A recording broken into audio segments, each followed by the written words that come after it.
এই লাদুর বাচ্চা লাদুটা সারাদিন খেলে, তার মধ্যে রাতে যখন ঘুমাইতে আসে আমি লুকায় লুকায় ওকে বেডের মধ্যে নেই, যে ও শান্তশিষ্টভাবে থাকুক, আম্মু যেন টের না পায়। আম্মু তো ওকে মশারির ভিতর ঢুকতে দেয় না, কিন্তু ও বান্দর, বান্দরের সাও বান্দর।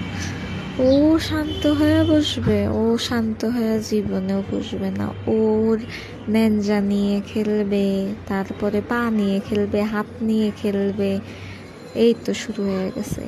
সবাই দেখেন, এই যে কোলবালিশ এর আগে যেটা ছিল সেটা কামড়ায় কামড়ায় ছিঁড়া ফেলছে, আবার মশারিগুলো ফুটা করে ফেলে, মশারির মধ্যে নখ আর দাঁত বেজে যায়, তারপরে ওটার মধ্যে ঝুইলা থাকে, ঝুইলা আবার একটু একটু করে মেও মেও করে ডাকে, আমি যাই আবার ছুটাইয়া দিই।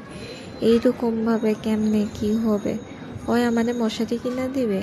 ওই যে এগুলো করে, ওর মানে ওর তো টাকা যায় না, ওর টাকা যায়, ও না কামাই করে না কিছু করে, ওর খালি কাজ হইলো ধ্বংস করা। ও এতদিন অন্য সব ধ্বংস করছে, এখন বেডের মধ্যে ঢোকা শুরু করছে রাতে, মশারির ভিতরে ঢুইকা শুধু মশারিগুলো কামড়ায় কামড়ায় ছিটতেছে।